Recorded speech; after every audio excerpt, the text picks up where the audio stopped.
Hermanos, amigos, les saludo en el nombre de el Cristo resucitado y de la primera iglesia cristiana Discípulos de Cristo en Vega Alta, Puerto Rico, que me honro en pastorear.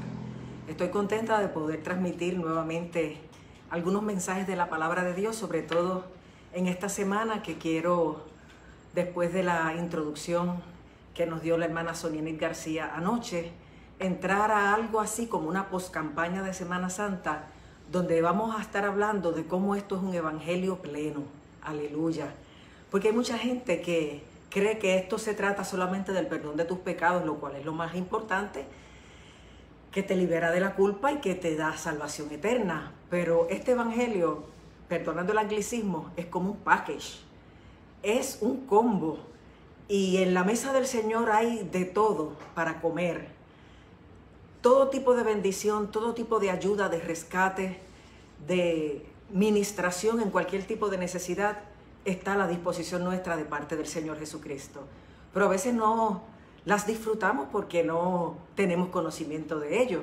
Y yo quiero en estos 4 días estarle ministrando en relación a lo que precisamente significa la vida cristiana, cómo lograr el crecimiento que anhelamos para no estar estancados, y cómo sanar de tantas cosas que hemos experimentado en la vida desde el nacimiento hasta el día de hoy, que realmente han sido en algunos casos lamentables, otras traumáticas, más graves, menos graves, pero que han producido en nosotros ciertas heridas y ciertas deficiencias emocionales.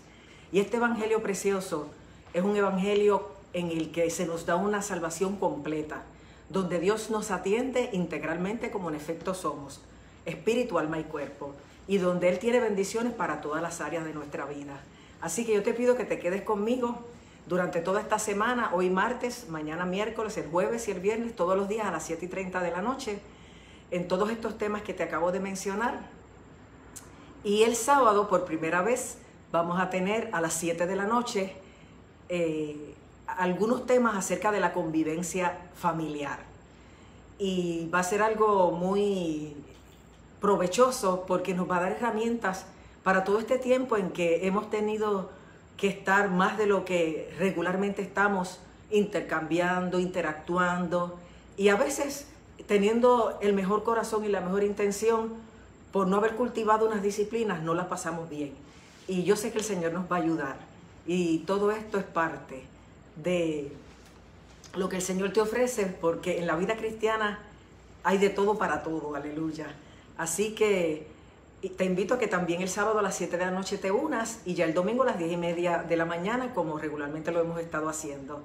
Así que yo quiero, antes de comenzar, tener una oración pidiéndole al Señor que nos dirija, que nos bendiga, que nos hable y que tú puedas tener un terreno fértil en tu corazón para que el Señor te hable y te haga entender toda esta riqueza, toda esta herencia, toda esta plenitud que hay en este evangelio de nuestro Señor Jesucristo. Oremos. Padre amantísimo, te doy gracias, aleluya, en esta noche porque puedo dirigirme a este público en el cual está mi iglesia, pero están tantos hermanos y amigos de otros lugares, no solo en Puerto Rico, sino en el mundo entero.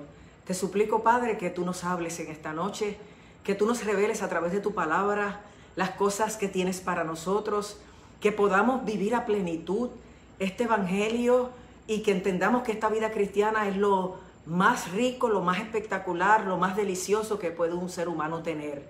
Ayúdanos, Señor, a entender, como dijo Jesús, que Él vino a darnos vida y vida en abundancia. Aquí no hay raciones menores, aquí hay abundancia de pan para todo el pueblo, para todo el que quiere venir a tu mesa a comer. Así que yo te pido que nos hables, que bendigas a cada hermano y amigo, que tú recojas sus cargas, sus preocupaciones, tú traigas paz y bienestar al corazón de cada uno de ellos y todo el que pueda estar enfermo en algún área de su vida, que tú le toques para sanidad y liberación. Que así, Señor amado, tú llames para salvación y para ministerios y tú sigas obrando, Dios mío, en la vida de cada uno de nosotros, porque ciertamente así lo necesitamos. Y porque tú eres el Dios de toda gracia y de toda misericordia. En el nombre que es sobre todo nombre, en el nombre de Jesucristo, tu Hijo, nuestro Señor y Salvador, oramos con fe y gratitud. Amén. Aleluya. Bien, mis amados, Hermanos, yo quiero comenzar partiendo de un pasaje de la palabra del Señor que se encuentra en el libro de los Hechos de los Apóstoles, en el capítulo 19, titulado Pablo en Éfeso. Es un pasaje bien interesante porque incluye muchos de los elementos de lo que vamos a estar trabajando tocante a lo que significa este evangelio, lo que significa dar un paso de fe, aceptar a Jesucristo como Señor y Salvador, y todos los elementos que se tienen que conjugar para que tú entiendas que estás salvo, que estás matriculado en el reino, que no estás agarrado por los pelos, sino estás bien acomodado, aleluya, a los pies de tu Señor y disfrutando todo lo que Él tiene para ti. Y en Hechos 19 dice: en el nombre del Padre, del Hijo y del Espíritu Santo. Aconteció que entre tanto que Apolos estaba en Corinto, Pablo, después de recorrer las regiones superiores, vino a Éfeso y hallando a ciertos discípulos les dijo: ¿recibisteis el Espíritu Santo cuando creísteis? Y ellos le dijeron: ni siquiera hemos oído si hay Espíritu Santo. Entonces dijo: ¿en qué pues fuisteis bautizados? Ellos dijeron: en el bautismo de Juan. Dijo Pablo: Juan bautizó con bautismo de arrepentimiento, diciendo al pueblo que creyesen en aquel que vendría después de él, esto es, en Jesús el Cristo. Cuando oyeron esto, fueron bautizados en el nombre del Señor Jesús.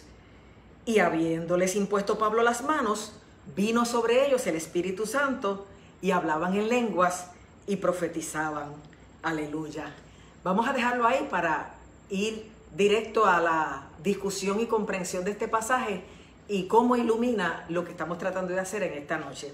Fíjense que aquí se habla de cómo un discípulo que lo aclara en el capítulo anterior, en el capítulo 18 de Hechos, en el versículo 24, dice que antes que Pablo llegó a Éfeso, un judío llamado Apolos, natural de Alejandría, y que era un varón elocuente, poderoso en las Escrituras. Fíjense que se dice que Apolos era judío, pero que era de Alejandría, que era una ciudad comercial egipcia, que obtuvo su nombre por Alejandro el Grande, que fue el que la fundó, donde había una comunidad grande de judíos. Era una colonia judía que ocupaba 2/5 partes de toda aquella población. Y había muchos creyentes en la fe judía, por tanto. Y este hombre empezó a predicar, dice ahí, de una manera elocuente y poderoso en las Escrituras. Recuerden que las Escrituras que se conocían en el momento era el Antiguo Testamento, la ley y los profetas. Pero dice que él había sido instruido en el camino del Señor y siendo de espíritu fervoroso hablaba y enseñaba diligentemente acerca del Señor. Y enseñaba, aunque solamente conocía el bautismo de Juan.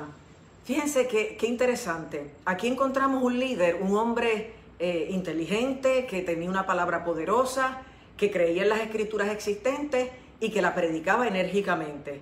Sin embargo, él había conocido solamente el mensaje que había predicado Juan el Bautista, cuando él decía que después de él vendría uno más poderoso que él, del cual él no sería digno de desatar la correa de su calzado, que él les bautizaría en Espíritu Santo y fuego. Pero Juan iba anunciando el arrepentimiento, el bautismo para arrepentimiento, preparándole el camino al Mesías, que era Jesucristo, que vendría detrás de él.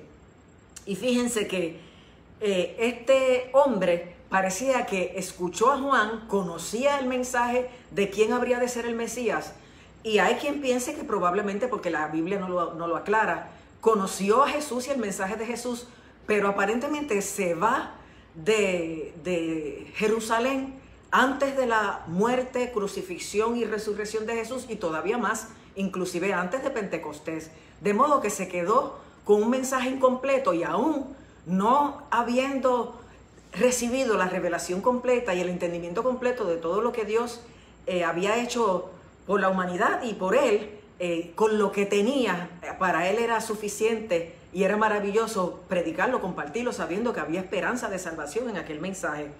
Pero fíjense que dice que cuando comenzó a hablar con denuedo en la sinagoga, porque estos predicadores siempre iban primero a la sinagoga judía a llevar el mensaje, cuando Priscila y Aquila, dos líderes que andaban con Pablo, el apóstol Pablo, lo oyeron, lo tomaron aparte y le expusieron más exactamente el camino de Dios. Y eso es precisamente lo que yo quiero hacer en esta noche. No sé si recuerdas el mensaje de resurrección que tuvimos el domingo, donde se nos hablaba de los caminantes de Emaús, que fueron 2 hombres, parte de los discípulos del Señor, que iban tristes porque habían presenciado la crucifixión y muerte del Señor, y sus esperanzas habían sido defraudadas porque ellos esperaban que Jesús hubiera sido el que les hubiera librado del dominio del Imperio Romano y que fuera el Mesías a la manera que ellos lo habían entendido. Sin embargo, no fue así. Ellos iban tristes y se les acerca Jesús resucitado y precisamente les cuestiona por qué están tristes. Y ellos le explican cómo es que tú no sabes lo que acaba de pasar en estos lugares. Y Jesús empieza a explicarle por qué pasó lo que pasó, aunque ellos no sabían que se trataba del Señor Jesús.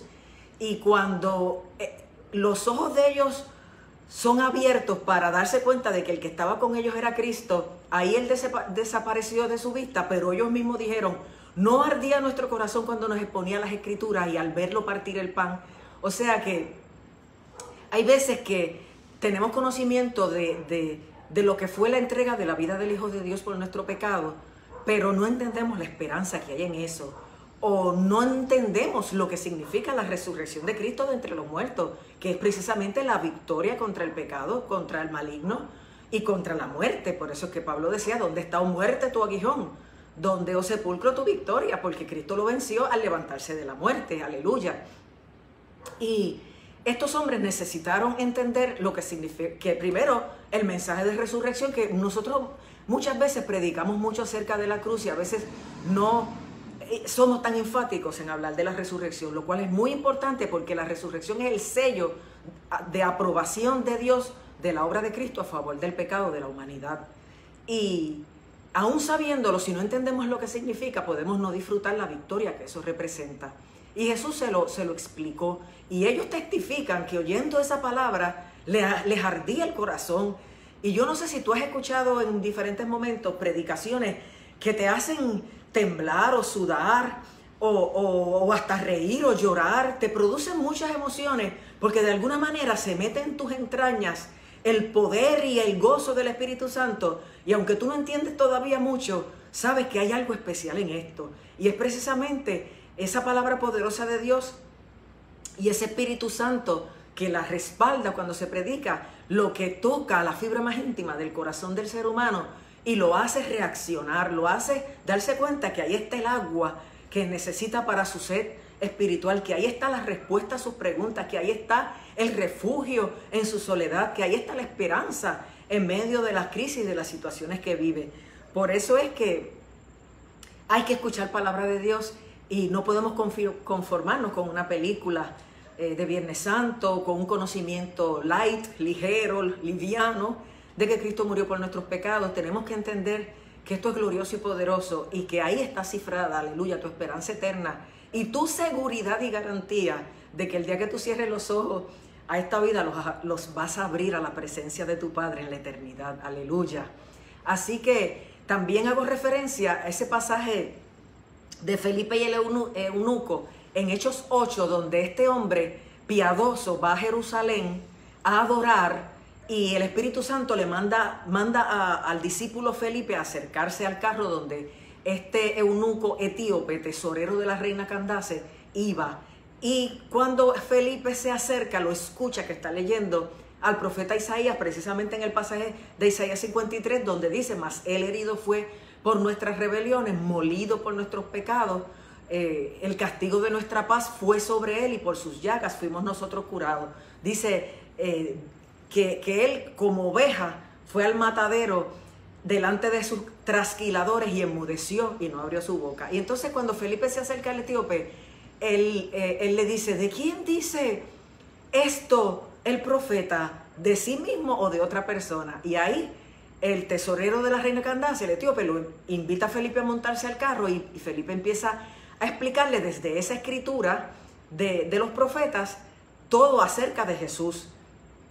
Y le explica tan claramente el cumplimiento de Jesús, de esa profecía de Isaías 53, que el etíope cree para la salvación y cuando pasan por cierta agua, no sé si era un laguito, un depósito grande de agua, el eunuco entendió que su matrícula y su testimonio público, al haber creído en Jesús como ese Mesías anunciado por la ley y los profetas, era bautizarse en las aguas, como en efecto él tiene que haberle explicado Felipe. Y él dijo, aquí hay agua que impide que yo sea bautizado. Y dice que detuvieron el carro y le bautizó. Y el hombre se fue lleno y gozoso, aleluya, por aquella experiencia maravillosa. De modo que hay gente que lee las Escrituras y no sabe el cumplimiento de ellas. Por eso es tan importante que tú te ubiques y este manual de vida, este libro que data y plantea la historia de la humanidad desde la creación hasta el momento final en que Cristo venga por su iglesia y todo sea transformado y Dios nos dé cielos nuevos y tierra nueva donde muere la justicia. Tú tienes que leerlo para conocer todas esas maravillas y todas esas cosas y ir siguiendo la historia sin ignorancia, sin temor, al contrario, celebrando. Como yo te dije en un sermón de la semana antipasada, que cuando veamos que estas señales se cumplen, erguíos y levantad vuestras cabezas porque vuestra redención se acerca, porque nuestra salvación está más cerca de nosotros que cuando creímos. Así que es bien importante cuando leemos la Biblia entender a qué se refiere.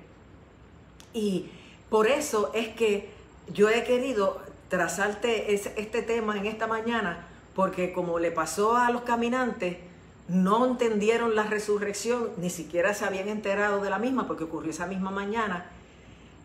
Pero una vez se les explicó, empezaron a disfrutar y a anunciar la misma. El etíope eunuco leía la ley y los profetas, pero no sabía que eso ya se había cumplido en Jesús y que ya él podía ser candidato, aunque era un gentil, a ser parte del reino de Dios. Y pudo creer y pudo, hasta el soco en medio, meterse en esta gracia y en esta bendición de ser hijo de Dios y parte del reino de Jesucristo. Así que aquí vemos a Apolos, un hombre que oyó a Juan el Bautista, ese poderoso mensaje, que esperaba ese Mesías, que no se sabe si lo llegó a conocer, pero que solamente experimentó el bautismo de Juan, al no conocer bien posiblemente los hechos finales de la vida de Jesús, de su crucifixión y resurrección, y menos de Pentecostés, que fue 10 días después. Así que 50 días después. Así que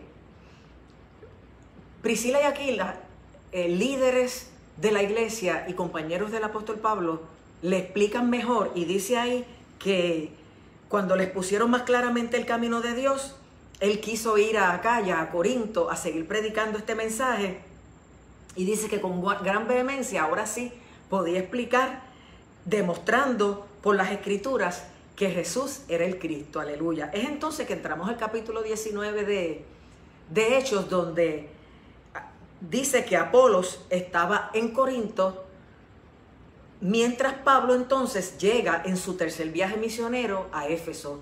Pablo había querido predicar en Éfeso, pero no se le había hecho posible. Éfeso era una ciudad muy importante, era la capital de la provincia de Asia, era una ciudad comercial del Asia Menor y era un puerto bien importante. Finalmente, en su tercer viaje misionero, el apóstol Pablo, que es el apóstol que Jesucristo llama después de su resurrección, se convierte de el judaísmo, habiendo sido fariseo, o sea, líder de una de las secciones del liderato religioso del pueblo de Israel, muy celoso de la ley de los padres, pero al tener una revelación de Jesucristo camino a Damasco en su persecución por los cristianos, pensando que estos estaban faltándole a la ley judía y a la enseñanza de los profetas, los perseguía, y ahí Jesucristo se les revela. Yo les prediqué también de esto hace 2 semanas atrás, y Pablo termina convirtiéndose a Jesucristo y entendiendo que él era el Señor y el Salvador, abandona el fariseísmo y empieza a predicar a Jesucristo entre los judíos, pero estos no reciben el mensaje, y ahí es que Dios lo introduce oficialmente en lo que iba a ser su apostolado, que era entre los gentiles. Gentiles quiere decir gente que no son judías, que eran de las demás naciones del mundo. Así que Pablo comienza, tras ese llamado y una preparación que el Señor le da de 3 años, a predicar por todo el mundo conocido, y se cuenta en el libro de los Hechos que hace 3 viajes misioneros. En el tercero llega aquí, en este capítulo 19 de Hechos, a Éfeso, y dice que allí encontró ciertos discípulos que más abajo en este mismo pasaje vemos que eran 12 hombres. Y les pregunta, ¿recibisteis el Espíritu Santo cuando creísteis? Porque acuérdense que después de la resurrección Jesús le dijo a los discípulos que no se fueran de Jerusalén, sino que esperaran la promesa del Padre, la cual les dijo, oísteis de mí, porque Juan ciertamente bautizó en agua, pero ustedes serán bautizados con el Espíritu Santo dentro de no muchos días. Y ahí es donde en Hechos 1:8 les dice, recibiréis poder cuando venga sobre vosotros el Espíritu Santo, y me seréis testigos en Jerusalén, en toda Judea, en Samaria y hasta lo último de la tierra. Y ahí es cuando Jesús es levantado en las nubes y ocurre la ascensión de Jesús después de 40 días resucitado, caminando entre ellos y haciendo diferentes apariciones que el apóstol Pablo explica en 1 Corintios 15, que después de a las mujeres se le aparece a Cefas, a 2 de los judíos que son los caminantes de Maús, a todos los discípulos, a 500 hermanos a la vez, y después a Jacobo, y una serie de apariciones. Ya después de esos 40 días él asciende en las nubes viéndolo sus discípulos, porque ocurre delante de ellos, y ellos se quedan en el aposento alto orando, y a los 10 días coincide con la celebración de la fiesta de Pentecostés, la fiesta de los primeros frutos, una de las 3 grandes fiestas de los judíos, una de las cuales es la Pascua, que es la que se acaba de celebrar, esta de Pentecostés y la de los tabernáculos. Y es en la fiesta de Pentecostés donde comparecen miles de judíos de diferentes naciones, tanto judíos de nacimiento como prosélitos, o sea, seguidores de la fe judía, aunque no nacieron en Israel. Y es ese día donde Dios aprovecha y viene un viento recio, sopla fuertemente con un estruendo tremendo en la casa, en ese aposento alto donde estaban reunidos 120 personas, en los cuales estaban los apóstoles, otros discípulos, las mujeres, María, la madre de Jesús, y otra gente. Y todos son llenos del Espíritu Santo, y dice que se les aparecieron lenguas como de fuego, repartidas sobre cada uno sobre sus cabezas, y que además de las lenguas de fuego sobre sus cabezas, las llamas, también ellos empezaron a hablar en nuevas lenguas según el Espíritu les daba que hablasen. Y es ahí que se predica el primer sermón evangelístico, donde se convierten, creo que 5.000 almas, y donde se levanta la primera cosecha, así como Pentecostés, la fiesta de las primicias, de los primeros frutos, se levanta la primera cosecha que constituyó el nacimiento de la iglesia del Señor. Así que inmediatamente después de eso, siempre que se predicaba la obra de Jesucristo, su muerte y su resurrección, se le ministraba a la gente para que recibieran el Espíritu Santo, así como lo recibieron los primeros ese día de Pentecostés. Por eso cuando Pablo llega a Éfeso y ve que hay una iglesia levantándose, le pregunta a esos 12 discípulos que encontró allí, ¿recibisteis el Espíritu Santo cuando creísteis? Y ellos le dicen, ni siquiera hemos oído que hay un Espíritu Santo. Fíjense que Apolos les había predicado, pero Apolos no tenía esa información, como ya les expliqué.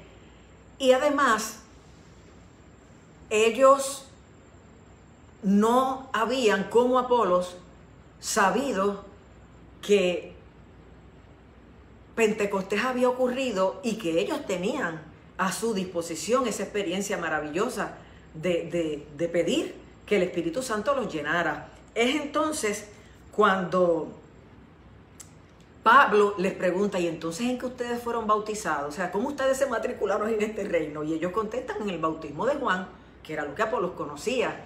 Así que mucha gente que visitó Jerusalén en el tiempo de Jesús escuchó su mensaje, unos de Juan, otros de Jesús mismo, pero al no estar en Jerusalén, en su muerte, crucifixión y resurrección, y menos en Pentecostés, no tenían la idea completa de la obra de Jesucristo. Y Pablo lo verifica cuando va a Éfeso, se da cuenta que hay gente ahí piadosa, ferviente, pero que lo único que saben es lo que predicó Juan, y se bautizaron el bautismo de Juan para arrepentimiento. Es entonces cuando Pablo les confirma, sí, ciertamente Juan bautizó con bautismo de arrepentimiento, diciendo al pueblo que creyesen en aquel que venía después de él, esto es en Jesús el Cristo. Y cuando oyeron esto, pidieron ser bautizados en el nombre del Señor Jesús. Fíjate que el bautismo en el tiempo de la iglesia primitiva se da, como te dije ahorita con el etíope eunuco en Hechos 8 y en otros casos que si tú lees el libro de los Hechos lo vas a aprender, porque así como en los evangelios se te dan 4 versiones, desde 4 ópticas, desde el lente de 4 diferentes personas, en el libro de los Hechos se te da la narración de cómo nace la iglesia primitiva a partir de ese día de Pentecostés que te mencioné. Así que cuando ellos escuchan que la obra de Jesús comprendió que Él dio su vida por el pecado de la humanidad como ofrenda para saldar la deuda que se tenía con la justicia de Dios, y que Dios aceptó esa ofrenda sellándola, levantándolo de entre los muertos a través de la resurrección, y que así como Jesús había prometido estar con ellos todos los días hasta el fin, obviamente no físicamente porque Él ascendió en una nube y se fue a la diestra del Padre a seguir intercediendo por nosotros, pero dejó su Espíritu Santo para morar en el creyente, pues quisieron completar lo que les faltaba de esa experiencia de vida cristiana. Fíjate que el Espíritu Santo se recibe primero. Pablo dice precisamente en su carta a los Efesios que cuando creemos para salvación recibimos el sello del Espíritu Santo en el corazón, que es las arras de nuestra herencia. Es un anticipo de todo lo que vamos a recibir como herencia del reino de los cielos. Y entonces ese Espíritu Santo te integra al cuerpo de Cristo, te hace parte del cuerpo de Cristo y de la iglesia, te sella como propiedad divina. Pero cuando estos hombres oyeron del Espíritu Santo, no solo se bautizan en el nombre de Jesús, así como se habían bautizado con Juan, sino que dan el paso siguiente del testimonio público de que somos seguidores de Cristo y que hemos creído en Él como Señor y Salvador. Se bautizan en agua, pero entonces Pablo les impone las manos para que reciban el Espíritu Santo, así como ellos lo recibieron la primera vez en Pentecostés, y así como lo recibieron la primera vez los gentiles en casa de Cornelio, que es algo que tú puedes leer en Hechos 10, un poco antes de esto que te estoy contando. Y esta es la tercera vez en que se habla 3 veces. Esta es la tercera en que se habla en el libro de los Hechos de cómo al recibir la llenura del Espíritu Santo, que también se le dice el bautismo del Espíritu Santo, se manifiesta exteriormente, se demuestra con el hablar en nuevas lenguas. Lenguas que pueden ser humanas o angélicas. En el día de Pentecostés fueron humanas, pero Pablo aclara en 1 Corintios 13 que pueden ser también angelicales y que solamente Dios las entiende, no las entendemos nosotros. Así que después que ellos escucharon el mensaje completo de salvación, se bautizan en agua para arrepentimiento y perdón de pecados, para dar testimonio público de que han aceptado seguir a Jesús como Señor y Salvador.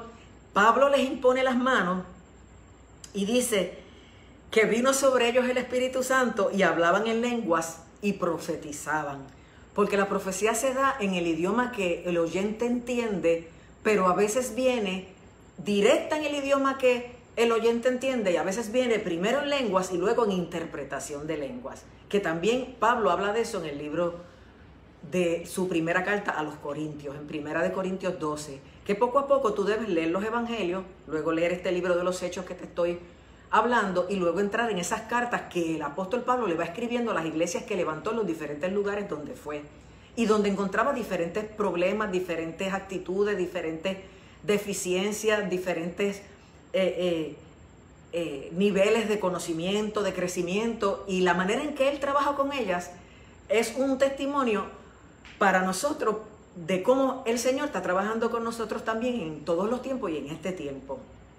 Así que ellos recibieron la llenura del Espíritu Santo, se manifestaron las nuevas lenguas, profetizaron, y dice que de ahí en adelante, entrando Pablo en la sinagoga, habló por denuedo, por espacio de 3 meses, el mensaje a los judíos, pero luego como pasa muchas veces, hay gente que escucha, sabe que esto es glorioso, poderoso, y quieren seguir escuchando. Y él lo hizo durante 3 meses, que en la mayoría de las sinagogas judías eran resistidos y los sacaban, y él tenía que seguir predicando en otros lugares.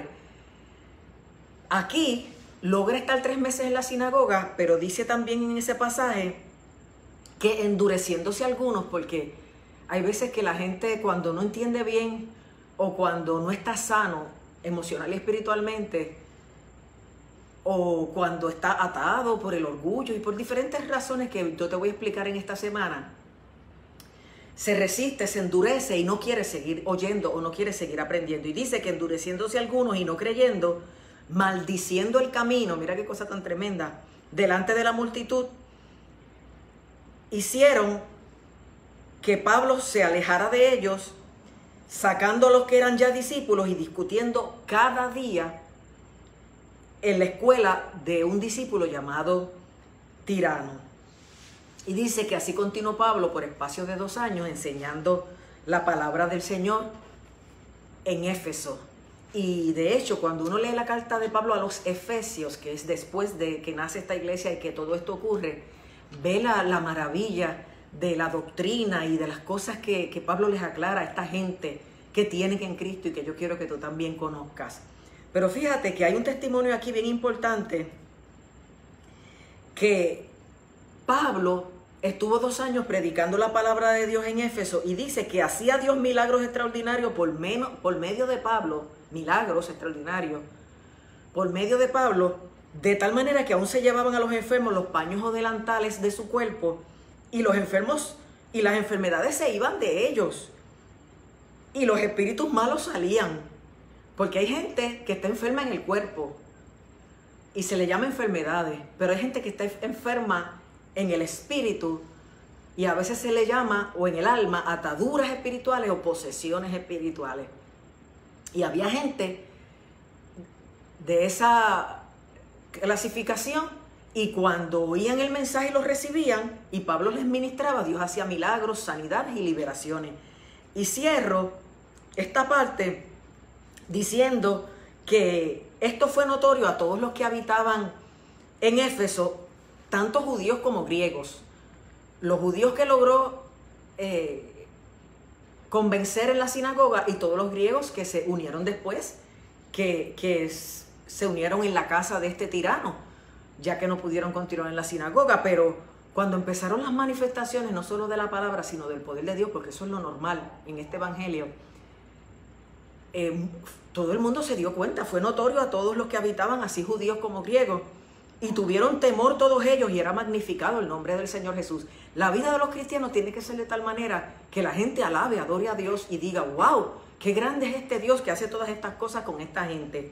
Y muchos de los que habían creído, este detalle es importante porque yo te voy a estar hablando de esto jueves y viernes, y muchos de los que habían creído venían confesando y dando cuenta de sus hechos, porque cuando el Espíritu Santo te redarguye, te toca, cuando tú oyes el mensaje del Evangelio, tú te das cuenta que estás mal, que estás en pecado, o que no estás viviendo correctamente o de la manera en que la palabra de Dios manda para que tengamos vida y bendición.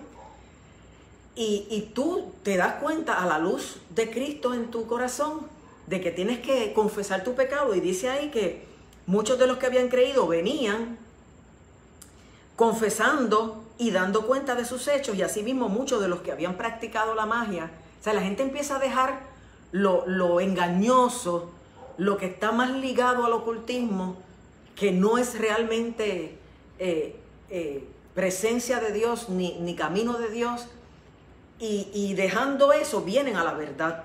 Y dice que muchos de los que habían creído venían confesando y dando cuenta de sus hechos, y que muchos de los que habían practicado la magia trajeron sus libros y los quemaron delante de todos, al punto que hicieron cuenta de su precio y hallaron que eran 50,000 piezas de plata, que para aquella época eran como $10,000, que $10,000 para aquella época es como 1,000,000 ahora.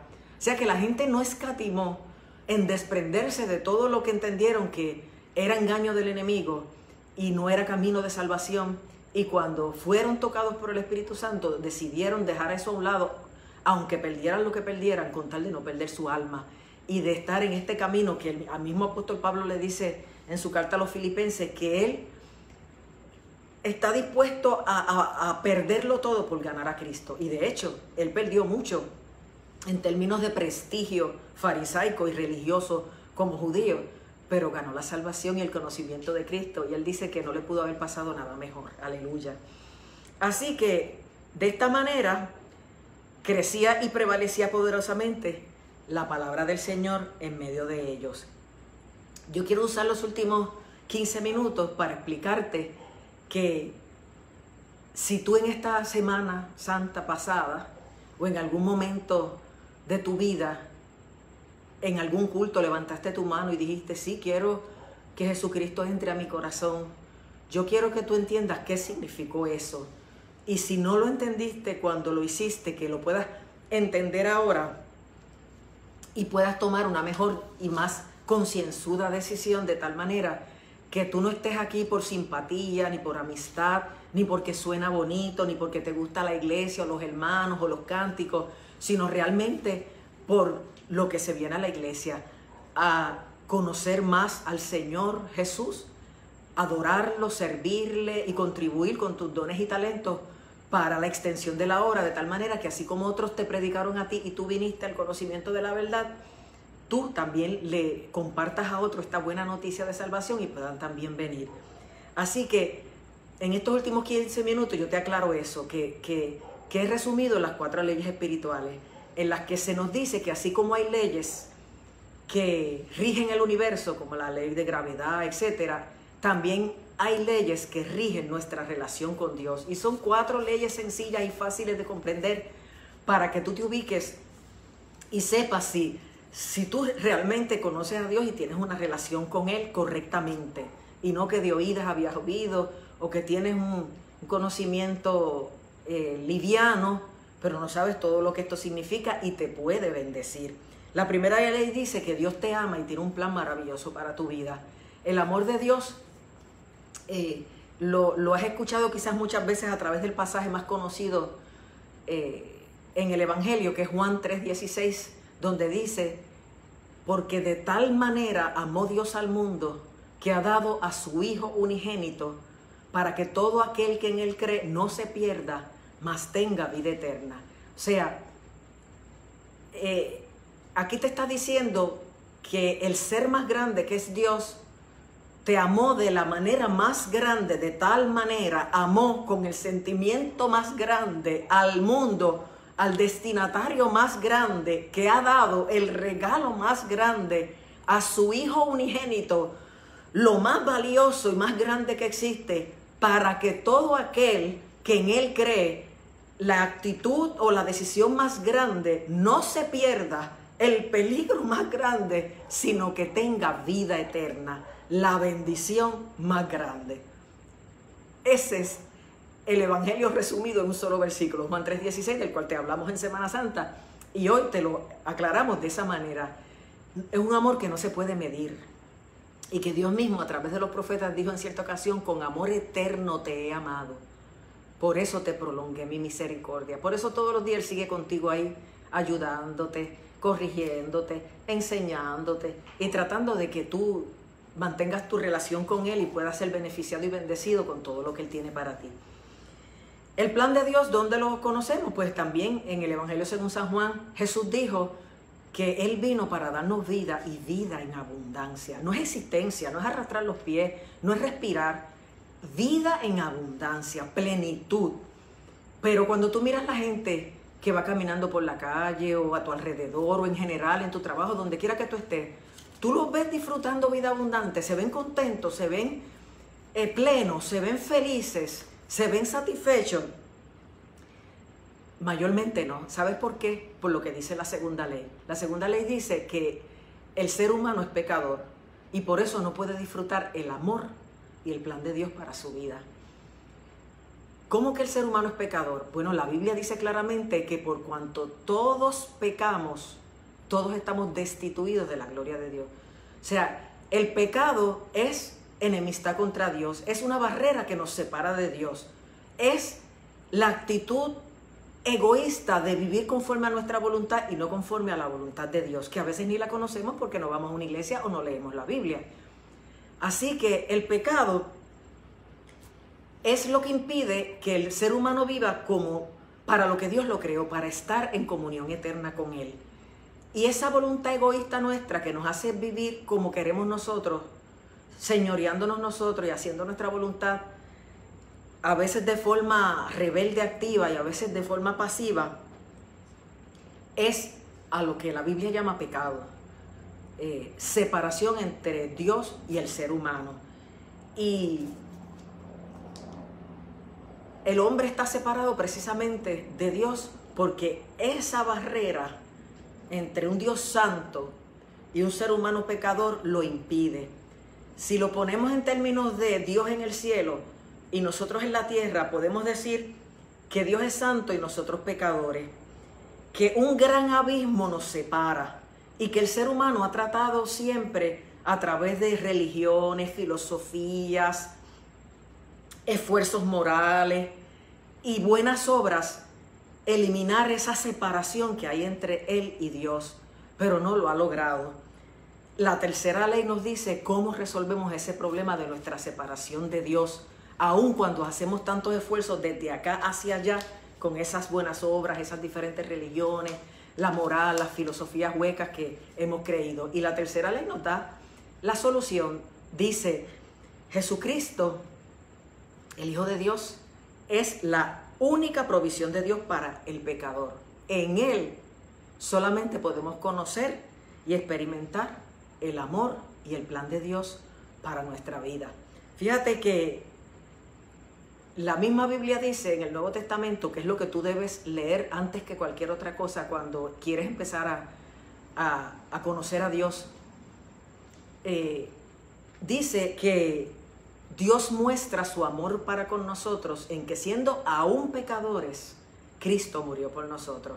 Porque ser pecador no es solamente el que asesina, el que roba, el que adultera, el que miente, el que es avaro, maltratante, egoísta, orgulloso, racista. No, uno puede pecar de acción, pero hasta de omisión, porque la Biblia dice que al ser humano le es pecado saber hacer lo bueno y no hacerlo. O sea, tener una necesidad cerca y tú poderla suplir y no hacerlo, ser indiferente al dolor, a la necesidad ajena, eso es pecado. Así que uno puede pecar actuando como no actuando, pero también se peca de palabra. Y hay gente que matan con sus palabras. Y también se peca hasta de pensamiento. Así que, ¿cómo tú crees que Dios se va a agradar de nuestra vida si por no conocerle a Él o por no temerle, pecamos de diferentes maneras, actuando, omitiendo cosas buenas que podríamos hacer, hablando, pensando, por poner algún ejemplo? Pero dice la palabra que Cristo murió por nosotros y llevó sobre Él nuestro pecado, el pecado de toda la humanidad, y que fue sepultado y resucitó al tercer día, y como ya te dije, dio testimonio de su resurrección en muchas apariciones y se convirtió en ese que con su cruz une el cielo con la tierra. Ya no son nuestros esfuerzos desde acá hacia allá a través de religiones, filosofías, moral, buenas obras, sino el esfuerzo de allá hacia acá fue el que fue efectivo. Es la cruz de Cristo la que nos reconcilia con Dios, la que vuelve a unir el cielo con la tierra, la que quita la separación, la que se convierte en el camino para que podamos otra vez caminar con Dios, conocerle y tener acceso a esta gracia. Jesucristo es la única provisión de Dios para el pecador, y a través de Él tú puedes conocer el amor de Dios y empezar a vivir en el plan de Dios para tu vida, que es que la tengas plenamente y en abundancia. Así que Dios ha cruzado ese abismo que nos separaba de Él al enviar a su Hijo a morir en nuestro lugar. Sin embargo, saber todo esto que yo te he dicho no es suficiente. Falta la última y cuarta ley, que nos dice que tenemos que individual y personalmente recibir a Jesucristo como nuestro Señor y Salvador para poder conocer a Jesús, a Dios, y experimentar el amor y el plan de Él para nuestra vida. O sea, el conocimiento no es suficiente. Hay que dar el paso a la experiencia, porque Dios te ofrece el regalo de la salvación por algo que tú no pudiste hacer, pero que lo hizo Él a través de su Hijo. Pero tú tienes que decidir aceptar o no ese regalo, porque aunque Dios haya muerto en Cristo por toda la humanidad, si tú rechazas ese regalo y dices, no, yo no quiero eso, yo no quiero ese camino, yo no quiero esa vida, yo no quiero reconciliarme con mi Creador, mi Dios, que Él sea mi Padre y yo su Hijo, yo no quiero eso. Por la razón que sea, pues tú estás despreciando el regalo de la salvación y quedándote en condenación, no por decisión de Dios, sino a pesar de que Dios envió un Salvador. Que bien claramente dice Juan que no envió Dios a su Hijo al mundo a condenar al mundo, sino a que éste fuese salvo por él. Pero la condenación está cuando al tener el regalo delante lo rechazamos y no lo aceptamos. Así que cada uno tiene que recibir a Jesucristo como su Señor y Salvador para constituirse hijo de Dios, porque todos somos criaturas de Dios. Pero la Biblia dice que a todos los que les recibieron a Jesús creyendo en su nombre, a esos se les dio potestad de ser llamados hijos de Dios.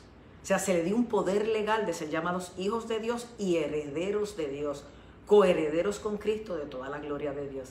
O sea que venimos a ser para Dios como Jesús, herederos de todo lo que Él tiene, y podemos participar de todo lo que hay en Él por su gracia. Y también lo dice claramente la Biblia, porque por gracia somos salvos. Gracia es ese amor inmerecido que Dios nos da, que hace que para nosotros sea gratis obtenerlo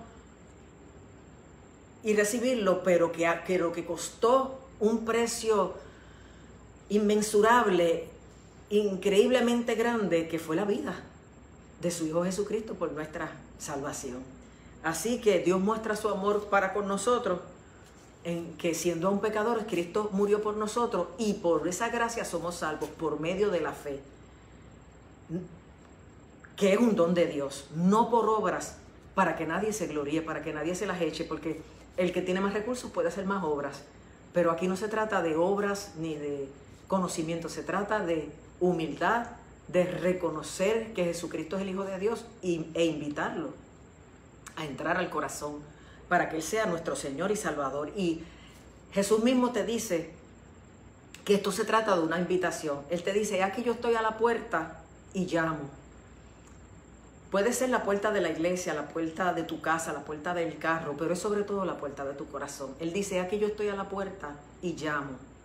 Si alguno oye mi voz y abre la puerta, yo entraré a él, cenaré con él y él conmigo. O sea, le pondré la mesa donde hay de todo lo que yo tengo para nutrir, alimentar, bendecir, regocijar a los que quieran ser llamados mis hijos. Aleluya.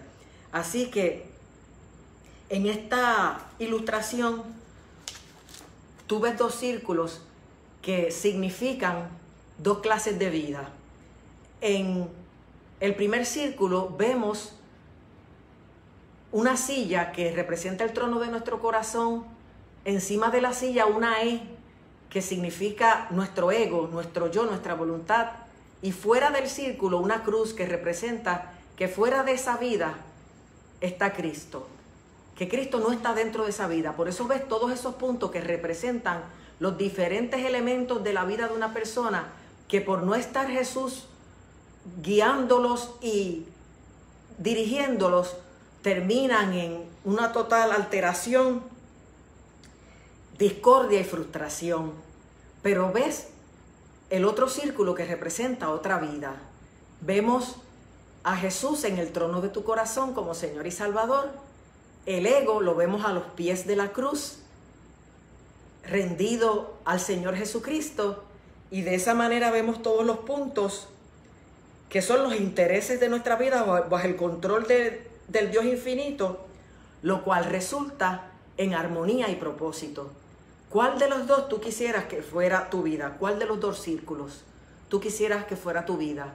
En el que está Cristo afuera y que tú hagas con tu vida lo que tú quieras y tú seas tu propio Rey, Señor, y hagas tu voluntad, aunque vivas en discordia y frustración. O el segundo círculo donde Jesucristo, aleluya, viene a ser tu Señor y Salvador y te bendice, dirigiendo tu vida, dándote plenitud y haciendo que todo resulte en armonía y propósito.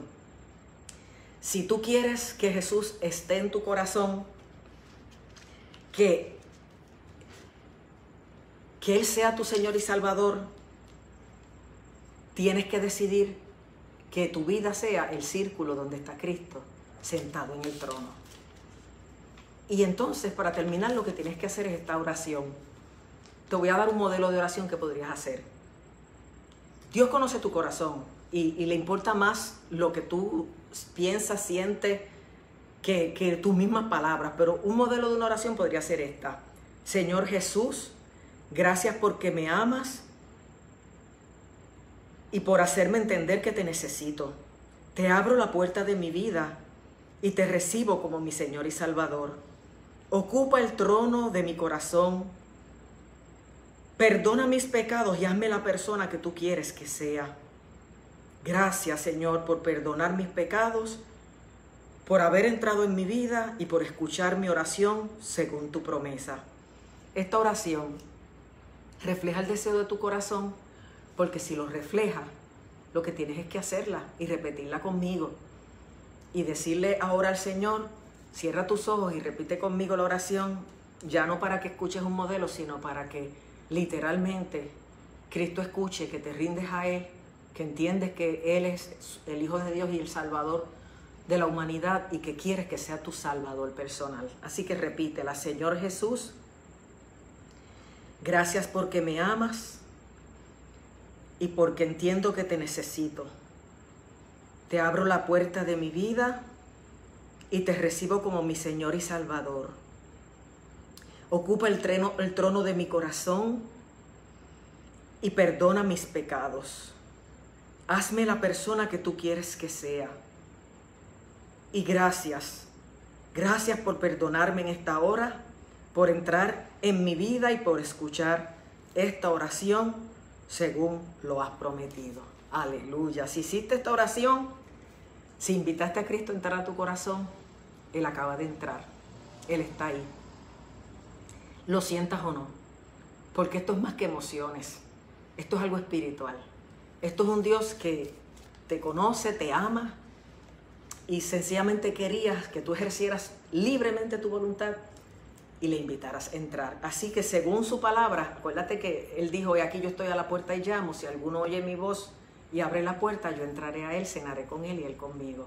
Según esa palabra, Jesús entró, está en tu corazón y ya se cumple en ti lo que dijo el apóstol Juan, que dijo, este es el testimonio, que Dios nos ha dado vida eterna y esta vida está en su Hijo.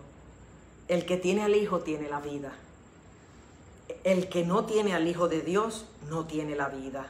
Estas cosas os he hablado a vosotros para que creáis en el nombre del Hijo de Dios, para que sepáis que tenéis vida eterna y para que creáis en el nombre del Hijo de Dios.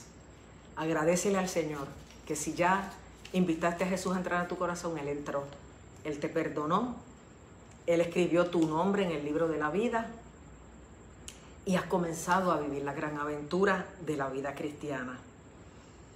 Mañana te voy a estar explicando cómo no dejar esa experiencia ahí, sino cómo cultivarla y desarrollarla de modo que pronto tú te conviertas no solamente en un hijo de Dios, en un bebé recién nacido, sino que crezcas para salvación, puedas llenarte del Espíritu Santo, puedas dar fruto, puedas disfrutar el combo, el package de la salvación y puedas empezar a tener vida en todos los niveles.